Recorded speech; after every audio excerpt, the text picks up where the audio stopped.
Hello and welcome to the Try Talking Sport podcast hosted by me, Joanne Murphy. Whether you are an athlete, adventurer, endurance enthusiast or simply have an interest in sport, you've come to the right place for inspiration, encouragement, motivation and, as always, a little bit of entertainment. Well, how are we this week? Are you motivated and fired up to train and race after watching the Olympics? I feel like I could sleep for a week after being glued to the coverage, but totally worth the late nights and the early mornings to enjoy the coverage. What were your highlights of the Games? There were so many magical moments, I found it hard to pick a favourite. I can't wait for the Paralympics to start. More marathon sports watching to embrace.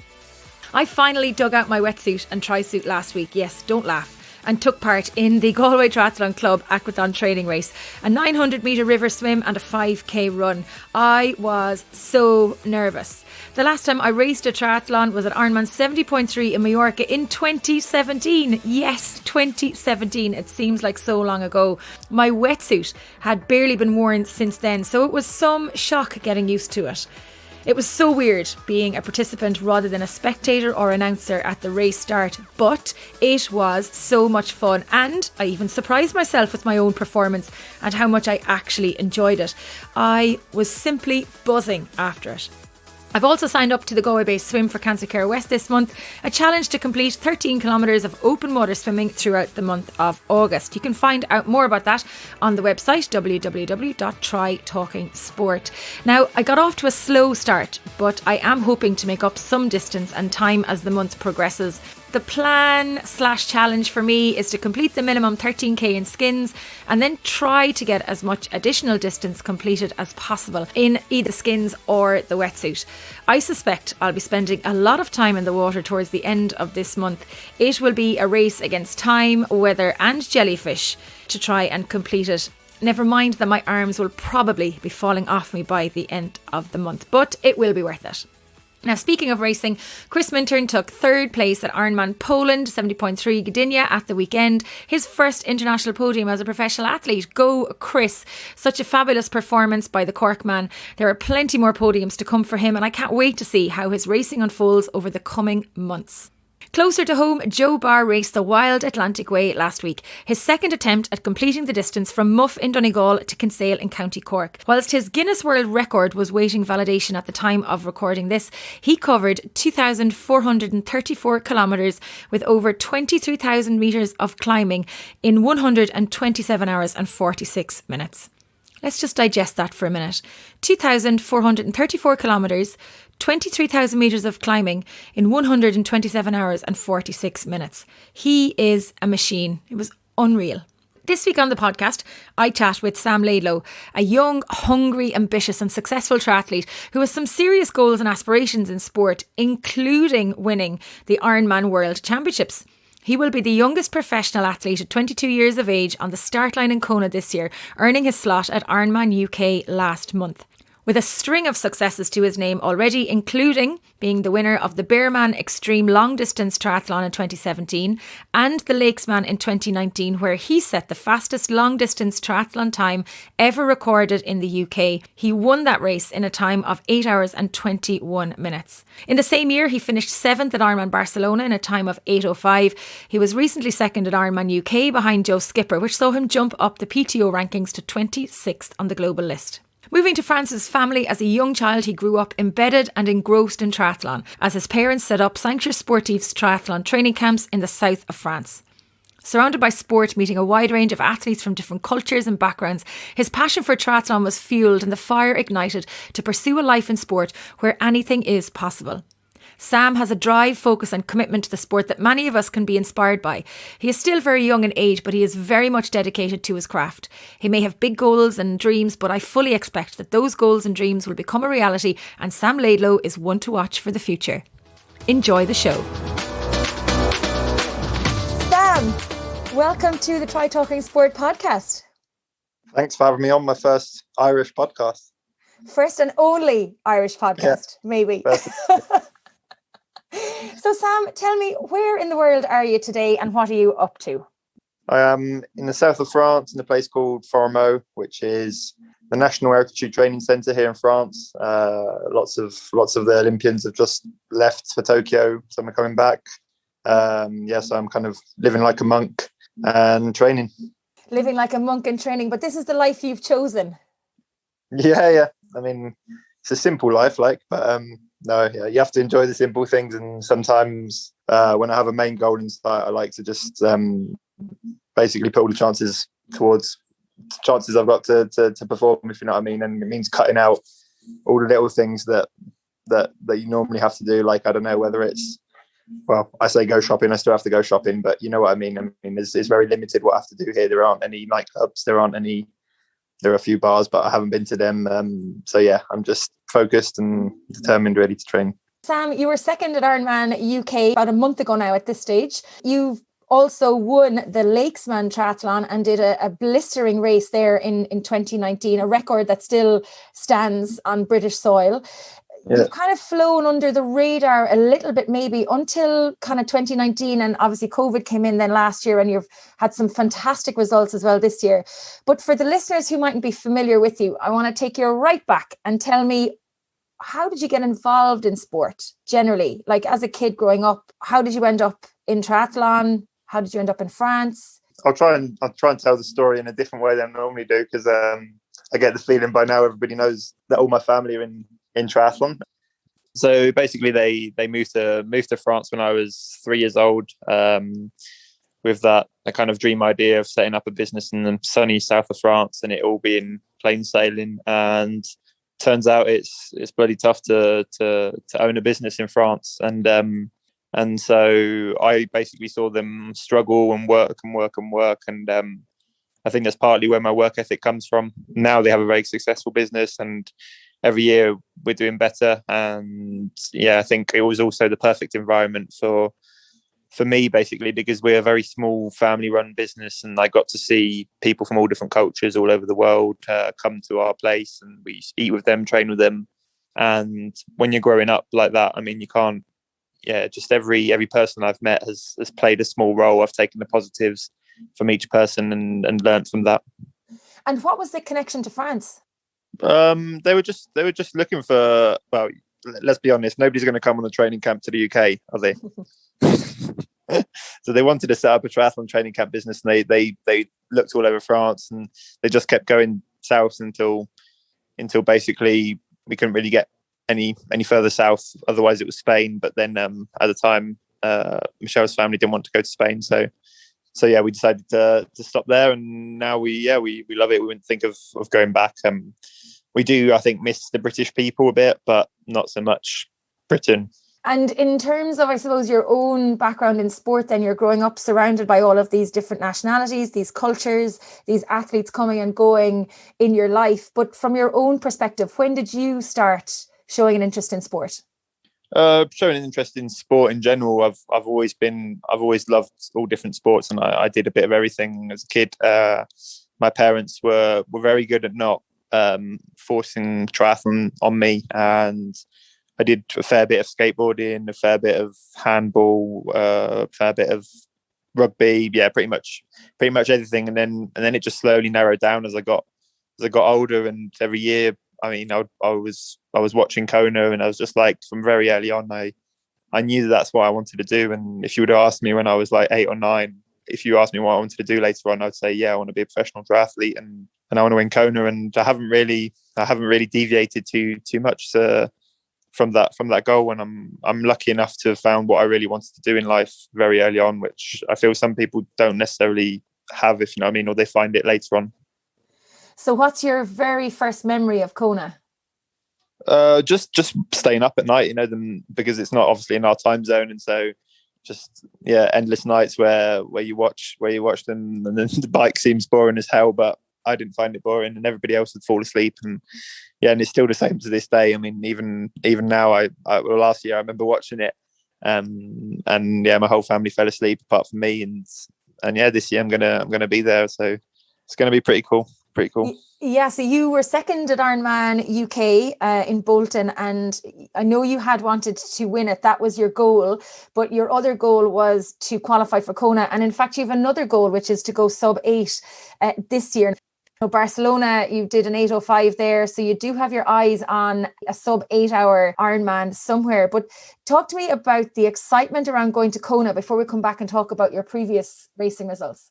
Yeah, as I said, it all seems to have come a bit quick in a way. It's funny because, well, I remember 3 years ago drawing out this line of like the steps to get to where I wanted to be, and how I would win Kona, and what was feasible, how many years it would take me, and what were the steps. So what year I'd qualify and stuff. And I remember this year was the first year where I was like, right, this year I have to qualify, which would be the first stepping stone. And this was what I wrote like 3 years back. And yeah, it was this year. If you would have asked me at the start of this year, I would have been like, well, there's no chance. I think I was ranked 246th in the world. But yeah, I mean, even I kept training and kept at it. And then funny enough, like this season seemed to go pretty well. So yeah, although having said that, I'm really not happy with how I qualified. I didn't at all execute the race I wanted. I felt really, really bad the whole day in Bolton with terrible stomach cramps. And I think I made the error of going in the water the day before, but 2 days before, in the Bolton water, and it did some weird things to my body. And yeah, that's why suddenly after I think it was 33 kilometers, just the wheels completely fell off and I started seeing blurry, and I wasn't in a good place at all. Looking at the data, there's nothing that shows that I should have bonked like that. Even my sugar levels and everything were right. So it's a bit of a mystery, and I'm pretty sure that on a good day I could have executed that race right to the end. You did have the fastest swim and the fastest bike on the day. Yeah, and I just need the fastest run now as well. Yeah, I mean, I don't think I could have run faster than Joe, but I mean, when I still had 10 minutes lead to go with 10k to go, I shouldn't have thrown that away. And I don't know how I did, but fair play to him. I mean, it was an amazing run on that course, especially. And yeah, as that come back to Kona, I think I don't really realize what it is. It's all going to be new to me. In a way, it's going to be new, and in a way, it's not, because, as I said, I've been watching this race for 10 years now or more. So yeah, it'll feel pretty surreal. But I just want to go there and see how long I can stay with the front.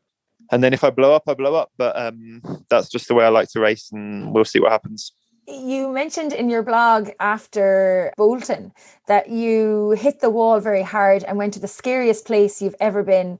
Genuinely, the overwhelming feeling was fear during those last 30 minutes of racing. Yeah, it was really bad. Just because it wasn't the state that I felt was at all kind of. It wasn't like due to sporting performance. Like, it wasn't me pushing myself to the limit. It was just suddenly feeling really, really unwell. And I knew, as I said, the whole day, like the swim, I mean, okay, the swim was what it was. I didn't feel awesome. And then as soon as I got on the bike, I started cramping in my arms, in my stomach. And like, I would go to get my bottle behind my saddle, and like my whole abs would just completely cramp and seize and stay in that position. And it was just weird because it wasn't even a hot day, and I'd done an Ironman in like 30 degrees in Spain like 5 weeks prior, and I didn't get a single cramp. So there was I don't think it was heat. It was just one of them. Yeah, that's the problem with Ironman. If you have, it's Cameron Worth who said it, and he said if you have a weakness, Ironman will sure find it out. And unfortunately, that day I did. So yeah. How do you keep your focus, Sam, when you're midway through the ride, you feel like you're cramping, you feel like crap, and you know that you still have to run a marathon? How do you keep the demons from your shoulder telling you to pull up or to not continue or to maybe just to give up? How do you stay focused to get across that finish line? Now, I can tell you frightened the life out of me when you crossed that finish line, because you literally landed on the floor in front of me 7 seconds ahead of Leon, completely and utterly in probably one of the darkest places you've ever probably gone to, I imagine, in your training or racing history. Yeah. I mean, I am known for being able to really suffer, but that was different because at the end, when I was in the medical tent, they took my temperature and I was like over 38 degrees or something. So I'd basically overheated. So it was like an immune response to something, which is, as I said, it's weird because I raced in really hot conditions before and I didn't overheat. So it may have been a bit too much because I raced quite a bit beforehand. I did an Ironman. A week after that Ironman, I did 70.3.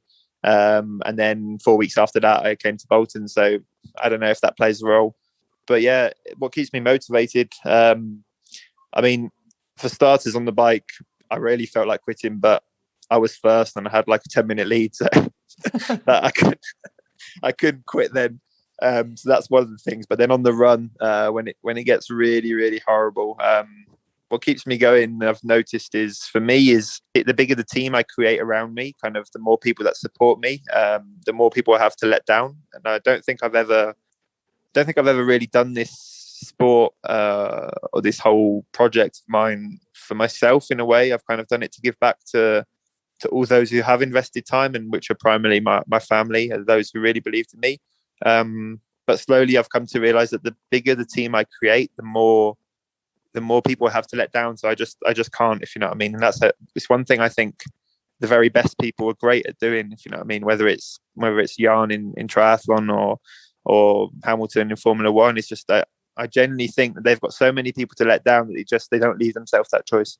Do you not think that adds to the extra pressure to perform? Yeah, I think so. I think some people see it that way, and some people don't. But when I used to race for myself, that's when I used to put far too much pressure on myself. But when I raced for other people, and I noticed it because I did a few like team races, like relays, and I would always do really well in the junior ranks and then relays compared to the individual race, because I was effective, because I couldn't let my team down, but I could let myself down.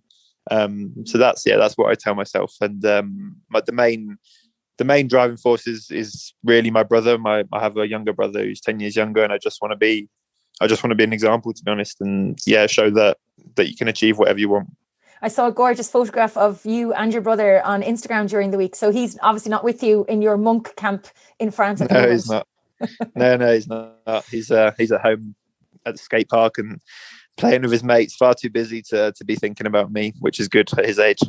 And as a young athlete, because you are so young to be stepping up to the Ironman distance, really, and to be so successful at the Ironman distance races, how important is it for you to be a role model? I know you mentioned for your brother, but there's going to be a lot of younger athletes maybe looking at you now saying, gosh, he didn't do the traditional route. Maybe he was brought up in the environment where it was more feasible for him to be successful at a young age at long distance racing. But how important is it for you to be that role model for other people aside from your brother?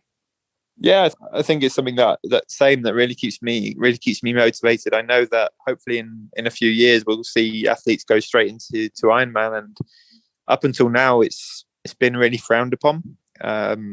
Just because people have always said that you need to do speed when you're younger and then build towards endurance. But in other sports, we're seeing great athletes dominate endurance sport at a very young age. And before we started recording, I was talking about the Tour de France, for instance, or even when you look at the Olympics this year, I mean, in triathlon or even loads of the sports, it's just the podiums are so young, because people specialize so early. And for instance, I don't see why you teach your body, for instance, to be able to produce a load of lactate and sprint to do short course, and then halfway through your career switch and trying to become more efficient. It doesn't make a lot of sense. And I don't think because you go straight to Ironman, you necessarily lose your speed. And Lucy Charles is a great example of that. I mean, if she committed now to the Olympics, I'm pretty sure she would do fairly well.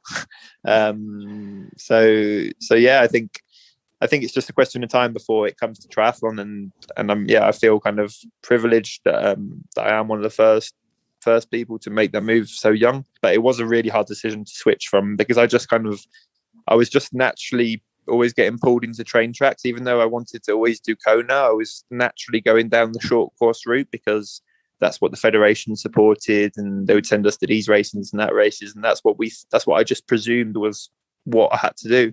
And although it was good, I was racing like on what we call the French Grand Prix circuit. So I was racing against Brownlees and Gomez, and I was like 14, 15. So it was super fast and it was a great experience, but I was just getting no pleasure out of it really. And at one point I completely lost the motivation when I was on the start line, and I just realized at one point I didn't want to be there. And so then I basically moved away from where I was, Montpellier, the French training pace. And then for almost 3-4 months, I came very, very close to quitting the sport. And I was lucky enough to have a really supportive family. So I even, after 3 months of like staying in Girona to see if I liked it there, I ran out of money. So then I moved back home. And when I moved back home, first I seriously questioned whether it was all worth it or not. And although I'd completely lost faith in my project because I was so far off, in my eyes, so far off being a great in triathlon,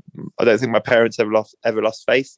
And yeah, I mean, it's easy to say, oh yeah, I'm just tough, and I've always had that drive and determination to be great. But if it wasn't for my parents at that point, I probably would have quit. So yeah, just the small things. And if there are any parents listening, your child's likely going to hit a real rough spot when he's somewhere between 17 and 23. And yeah, I think when at that point you really have to keep believing in your child and make sure he gives it everything he's got. And do you think, was that just from, say, the short course racing, Sam, or was it a mix of, it's a strange time for kids growing up. I mean, we see it with girls as well. They drop out of sport, in secondary school. Yeah. It was here in Ireland, we would call it secondary school. It's a kind of it's a roller coaster time for young adults, teenagers becoming young adults, that it wasn't maybe just the motivation for the sport and the sprint racing, but it was maybe just life in general. Yes, I mean, it's difficult, but I kind of think that you get somewhere in life with a mix of like still having that child like dream, but or like the dreaming of a child whilst somehow being mature, and it's kind of weird mix.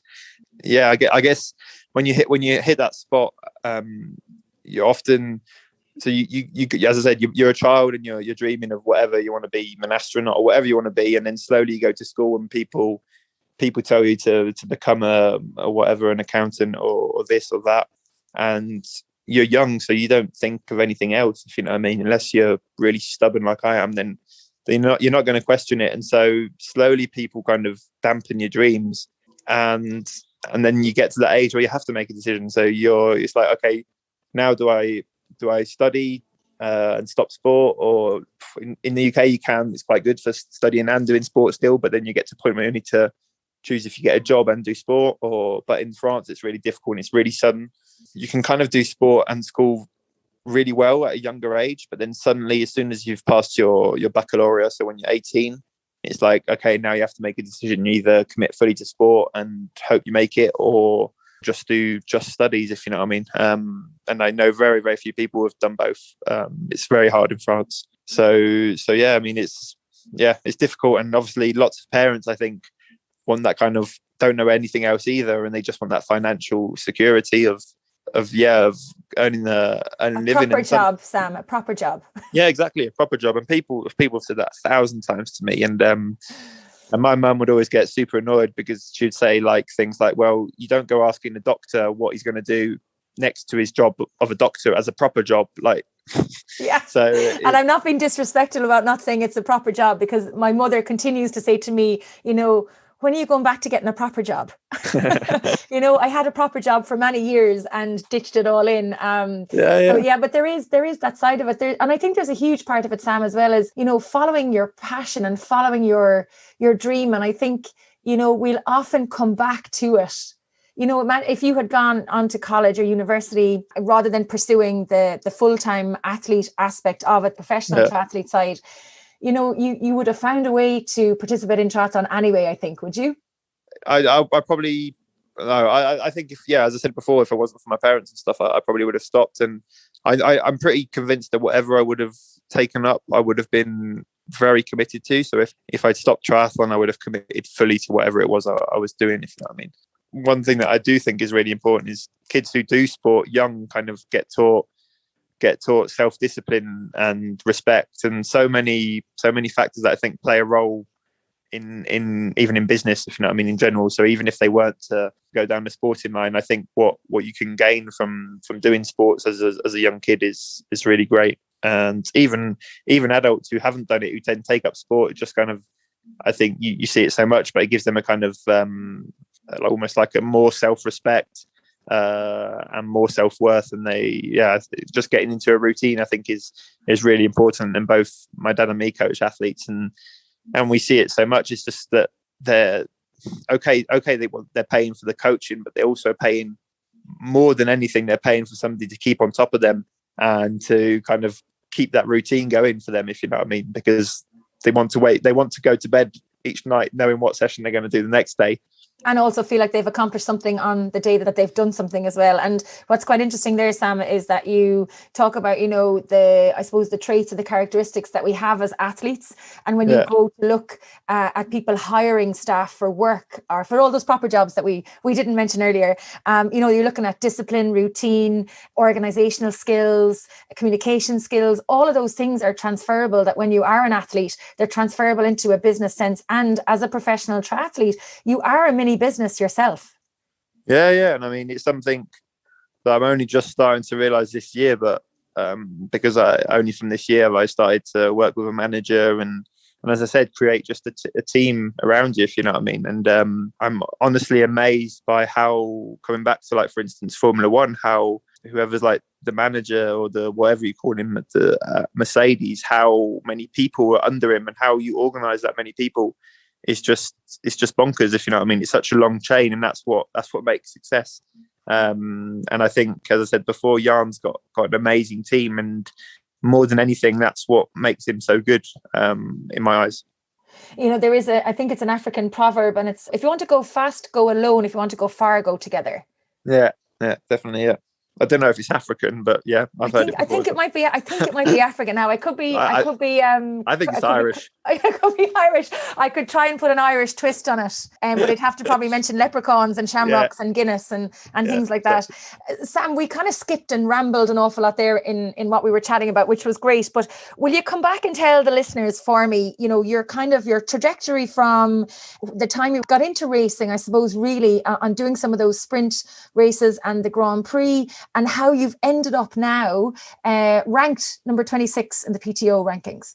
Yeah, so as I mentioned before, when I moved back to my house with my parents, I sat down with them and I said, right, every week we're going to have a family meeting, and that's how we're going to get this family to grow and to be better, and for all of us to just get our goals, if you know what I mean, set and organized. And although having said that, both my parents mainly live for me, so I do get the feeling that they're mainly my goals that are talked about, but still, so I basically said, right, in how I want to win Kona, and now let's work back what the steps to do that.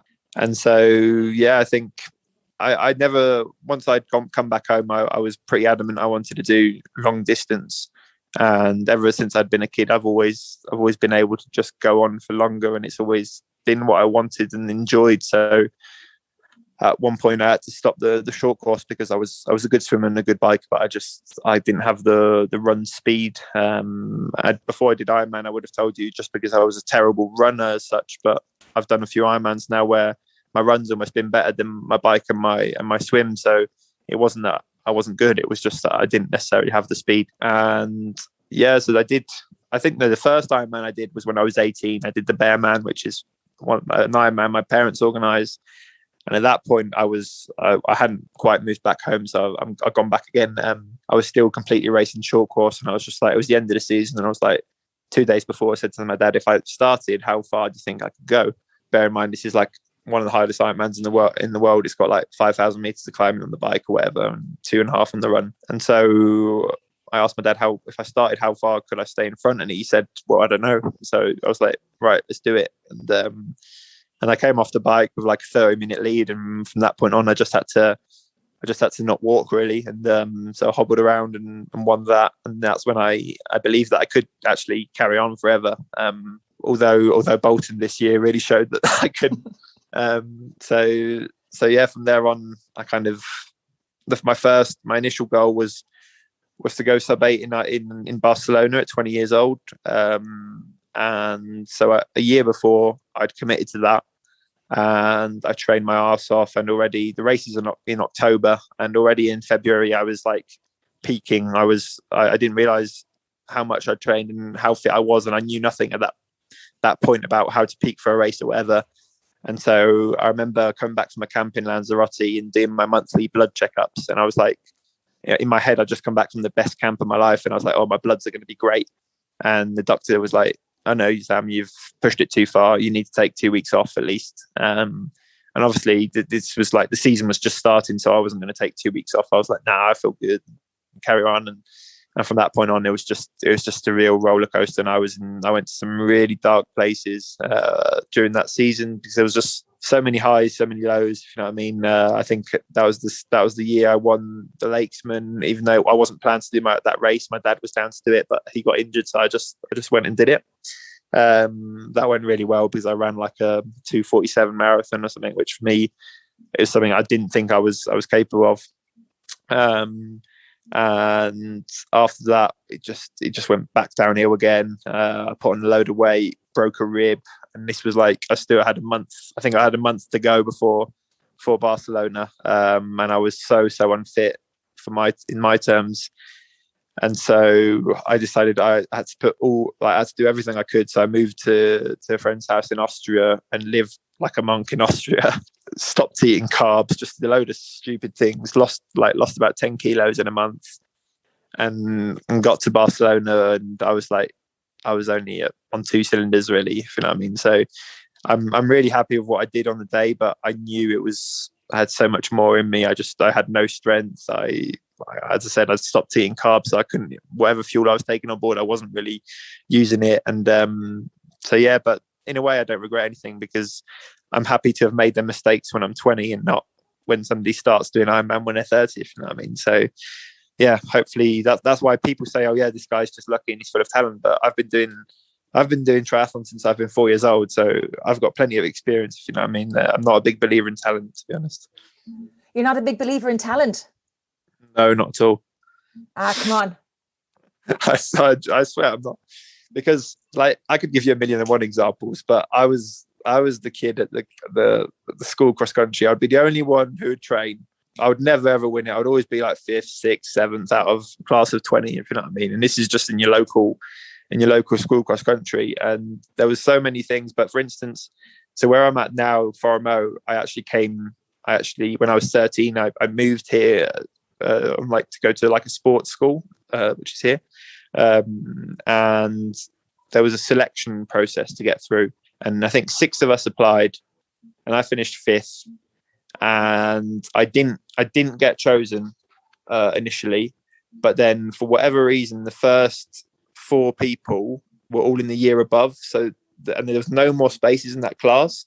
So at the last minute, they said, "No, you can't go," and I got chosen. And so it's such a small thing that set me off for so much afterwards. Because then the year after that, I did a national podium, and then I got selected for blah blah blah and blah blah blah. And it's just, I think so many times I thought back to that and thinking, God, if that didn't happen, I don't know what would happen. If you know what I mean, it's wow, just funny. Yeah. That's mad. So that one single decision for that switch up, that you got to go instead of those guys, was really a huge catalyst to your whole career.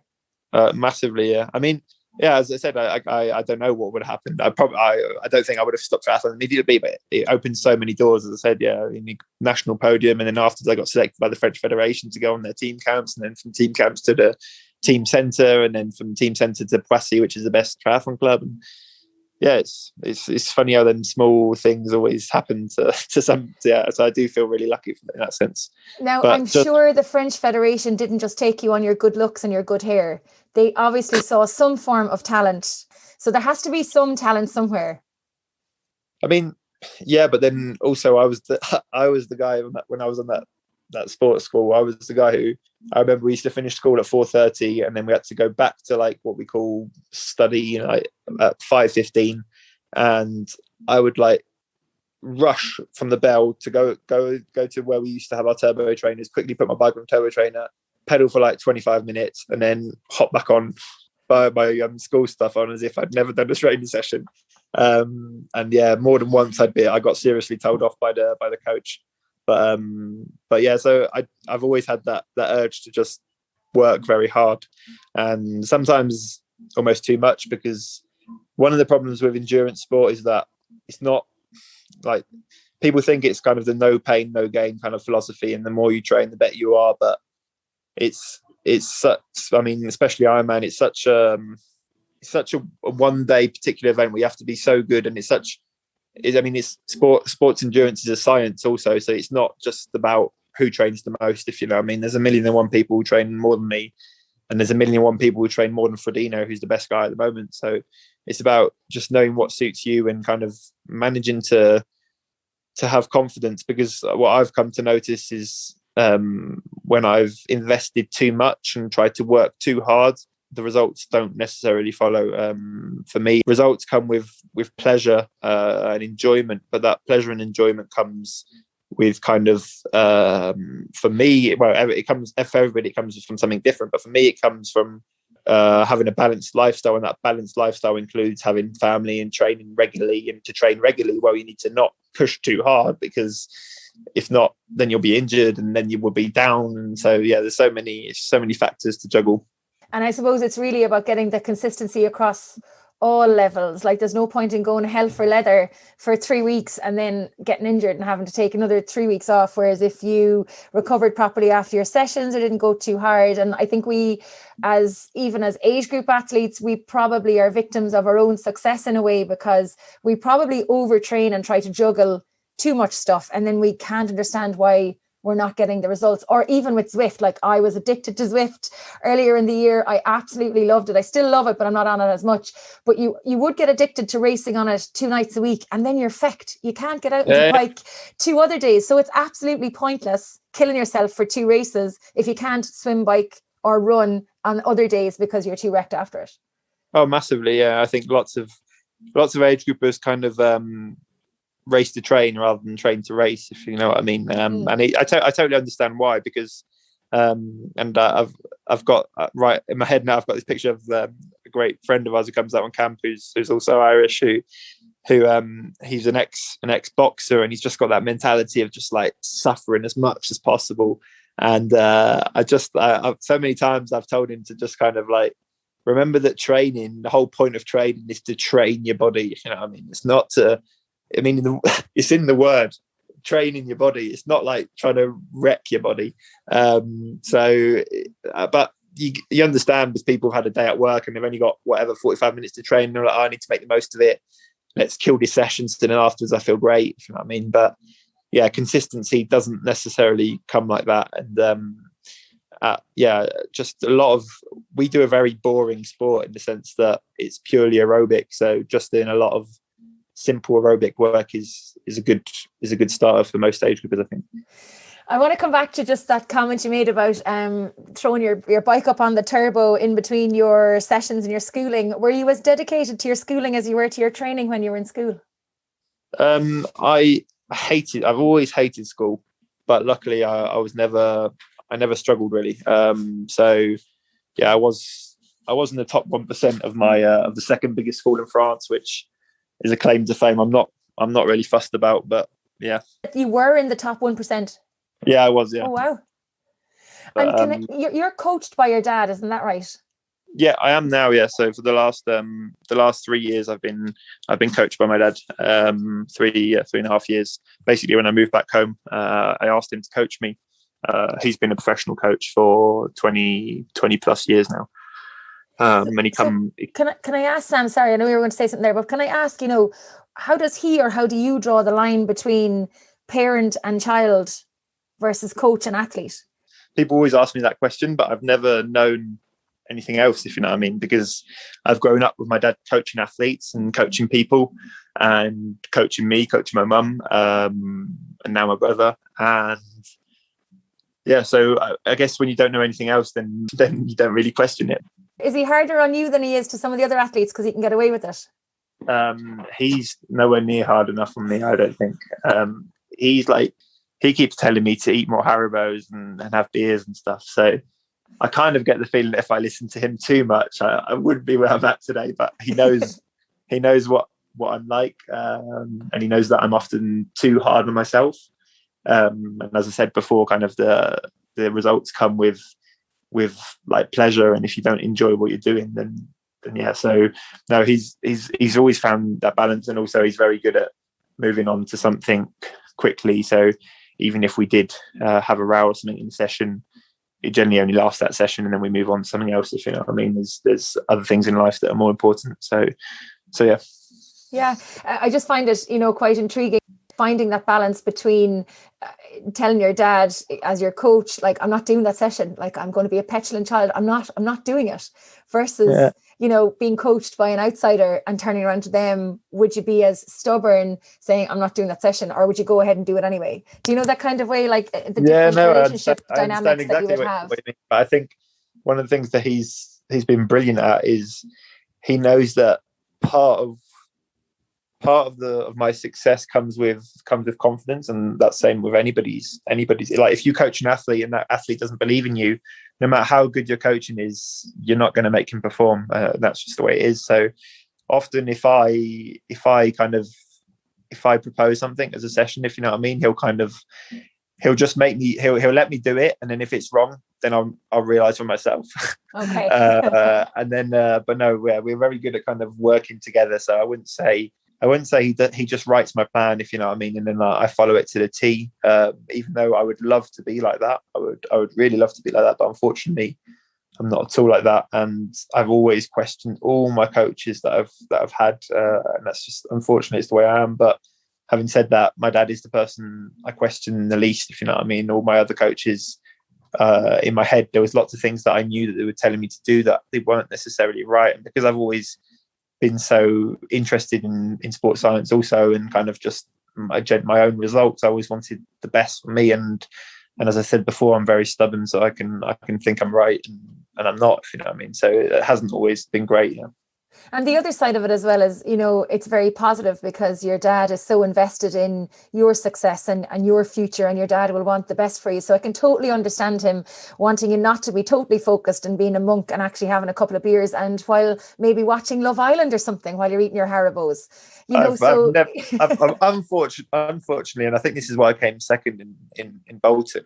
I actually accidentally had to watch, because I was staying at some friend's house, I had to accidentally watch Love Island for the first time. And I'm pretty convinced that if I didn't watch that, I would have won.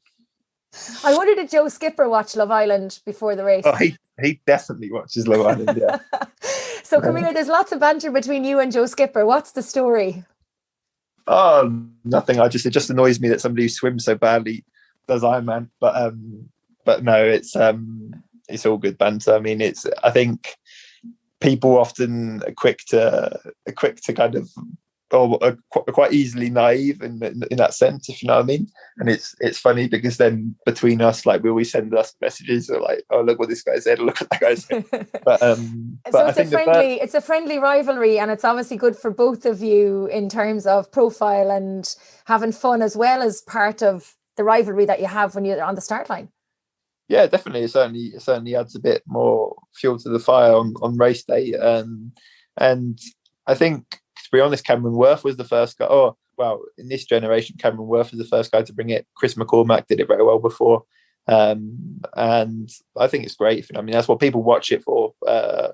And that's what they're trying to do, isn't it? With the tri battle, trying to get people to kind of really go head to head. And no, I think it's great. And it's probably good as well, Sam, in a way, because, you are an individual athlete. You're all individual athletes yourselves. As I mentioned earlier, you're all like little mini businesses. So you're all competing for the same prize money, the same podiums, the same Kona slots, so it's almost like a bit of camaraderie as well as a bit of banter. Yeah. No, I mean, I think I said it in one of them posts straight after Bolton. I think for me, respect goes without saying between athletes, because it's just, we all know how much we've invested in it, if you know what I mean, and we all know how hard we work. Even if you completely hate somebody in the sport, you still respect him, if you know what I mean. Not saying that I totally hate Joe Skipper, I just hate him a little bit, but no, as I said, I think it's the same in all the sports. Even when you see MMA and stuff, there's a massive hype before, and they talk so much shite about each other before, but then often at the end, if you know what I mean, they always hug each other. So yeah, I think the harder you work, the more respect there is. And if you look at the athletes that you're racing against now, who's the one or two that you maybe not idolize, but would want to line up against at every race? Oh, definitely Jan, and probably only Jan, if you know what I mean. He, it's weird because I stayed in Girona and I worked with the same doctor as him, I've never trained with him, and although kind of our paths should have crossed, the only time they really crossed were in the water in Gran Canaria the start of this season. I think he's very good at keeping in his own ways and not showing everybody else what he does, and just training his own way. And I'm kind of like that, not at all comparing myself to him, but I don't necessarily go and train with groups, even though here, for instance, there's loads of people to train with. I know exactly what I need to do, and I'm confident that will work. So yeah, I think it's just a question of confidence and having just a bit of a weird mentality, if you know what I mean. Not everybody, I know not everybody gets on with Jan in the sporting world, and I don't think not everybody gets on with me. But oh well, that's just life. Yeah, and I know you were ahead of Jan out of the water in that race that you mentioned, and you were leading on the bike until you came a cropper on a puddle. Can I ask you, what has been your career highlight to date? I think it's difficult because I think my career highlight is just it's not necessarily a race itself. It's just moments often after races where I'm with my family and with my friends, and kind of the job's done, if you know what I mean. And you just you know that you've ticked the box, and everybody's happy. And sometimes that's even happened, like for instance in Barcelona. I was so disappointed with my result, but I didn't want to show it, because I could see once I crossed the finish line that like the 15 people that had come and supported me, friends and family and stuff, they were all content, and they knew I'd given 100%. That's all I could wish for. So I just decided to enjoy that moment, if you know what I mean. And I remember we were all on a beach bar afterwards, and even though deep down it really hurt that I didn't accomplish what I wanted to, it was still such a great moment to know that them people were still there, still happy for me, even when it doesn't always go to plan. I know that you mentioned that you had wanted to go sub 8 in Barcelona, and we talked about how you were only firing on 2 cylinders, but I think our listeners should know that you did finish 8:05 despite all of the obstacles and challenges that were put in your way. So you must have done something right with Barcelona. And speaking about racing, I know you want to win Kona, but is there any other race in the world that you want to win, or is Kona it? You know what I really want is for Ironman to be in the Olympics. That's what I really want. But, yeah, or some kind of long triathlon at least. I mean, I still have faith that in the Olympics there's going to be this long triathlon, which has kind of like a 3-hour swim, a 3-hour bike, and a 3-hour run, and then that would be exactly what I was made for. And then we'll be talking. So you just need to get on to the Olympic Federation and get them to put in a long distance triathlon for you. Yeah, but I reckon my mum's on that. She's a very strong woman. She'll do that. We have a couple of audience questions that have come in over social media. Cool. Just a couple of them now. So Gabe Tabo says, "What's your favorite run session?" Favorite run session. I would like to just say like a run session where I feel good, but that could be anything. But generally, one of my favorite sessions is probably when I'm at home. I do a long run, which basically involves just running up a mountain and back down. And there's no cars; it's just very small mountain road. And my dad follows me on the bike to give me water and stuff. And it's just, yeah, time always seems to fly on them runs, because it's just cool. You run up, and then the way back down seems easy. And what is your favorite discipline? Swim, bike, or run? Triathlon. As a whole, not any individual part of it. Probably cycling, I'd say. Why? Just because it's always, out of the 3 sports, it's always what I've had the most natural ability to do, I think. And as a kid, I always remember just wanting to go on long rides with my dad or with my mum, and yeah, I just love doing epic long days on the bike, to be honest. Okay. Sean Head on Instagram asks, "What's your top tip for help with recovery between sessions, and what food do you eat to fuel the engine?" Top tip for recovery, I think, is not having kids, not being married, sleeping on your own. Yeah, they sound like 3 good recovery tips. We definitely need to throw you into Love Island.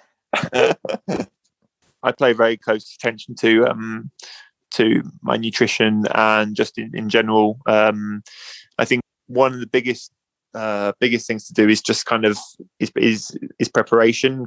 Like, for instance, like this morning I got up at 5 to go swimming, and I go straight to strength, and rather than just waking up at 5 and I mean rushing there like the night before, I always make sure I prepare like whatever it is fuel wise I need. So if it's a protein shake between the sessions, or like, I don't know, just cook some rice and put it in a box, it might take 10 minutes, but it's them small things that actually make that session worth it, because I don't see a point in kind of training the wrong energy systems or not being in a place you want to, if you know what I mean. There's no point going in the water if you're smashed.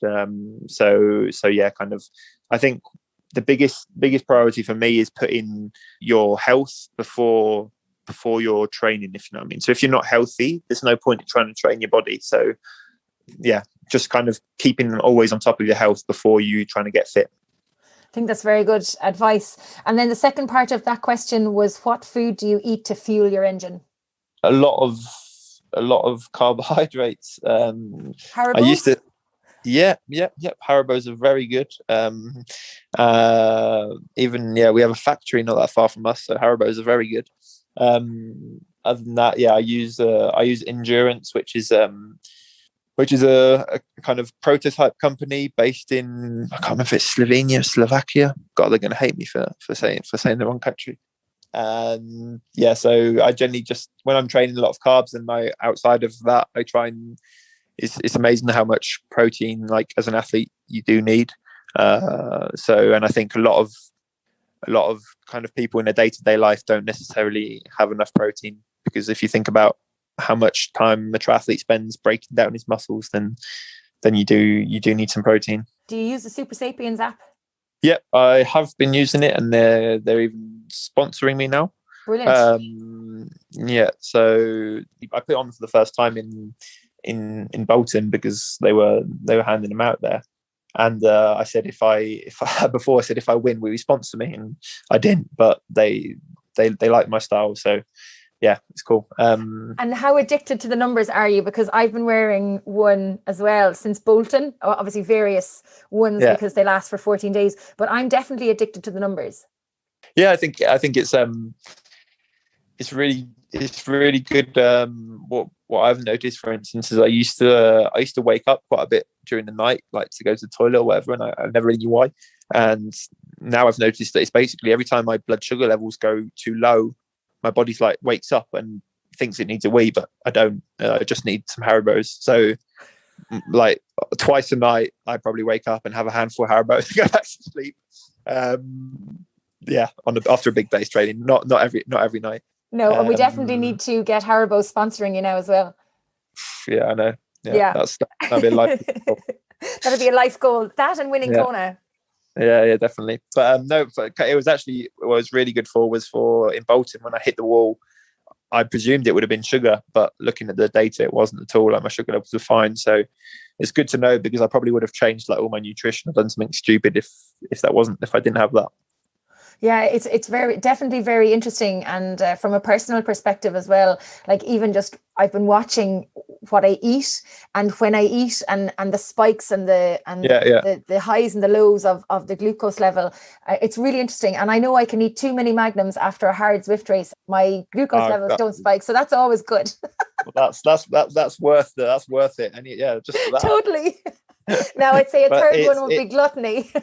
Yeah, but it's amazing how like different people react. I think that's what's interesting, is that different people react to like, we could both wake up and we both have, I don't know, porridge with banana or something, and it might make you spike but not me, or whatever. So yeah, it's good to know what works for you, if you know what I mean. And at the moment, Cocoa Pops are doing well for me. So oh my gosh, Cocoa Pops, wow. Okay, no, not for me. Final question, Sam, on the podcast: what achievement in your life are you most proud of? My family. Can I say that? Mm-hmm. Yeah, I mean, it's not an achievement, but we are just kind of a bit like an orchestra, and I'm so grateful to have the family that I do have. Lovely. Well, I'm sure they're extremely proud of you. And one final question, actually, on top of the final question. This is the final question. Final. How many of them are going to Kona with you this year?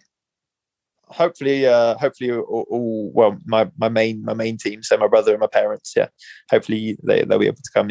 We're asking for an NIE at the moment. Very good. Well, listen, the very best of luck to you with your very ambitious goals. I'm sure they're not out of your reach at all, and I can't wait to see you on the top step of a podium very, very soon. Thanks for tuning in. I hope you enjoyed this episode. Don't forget you can get in touch with any feedback or guest suggestions by emailing me on trytalkingsport@gmail.com. That's try with an I, not a Y. I'd love to connect on social media. You can find me at all the usual places: Facebook, Twitter, LinkedIn and Instagram. Pop by, say hi, let me know what you think of the show. If you're new to Try Talking Sport, please do check out some of our previous episodes. You will be impressed and inspired by our guests. Until next time, stay safe, keep smiling, and remember to look for fun and adventure in every day.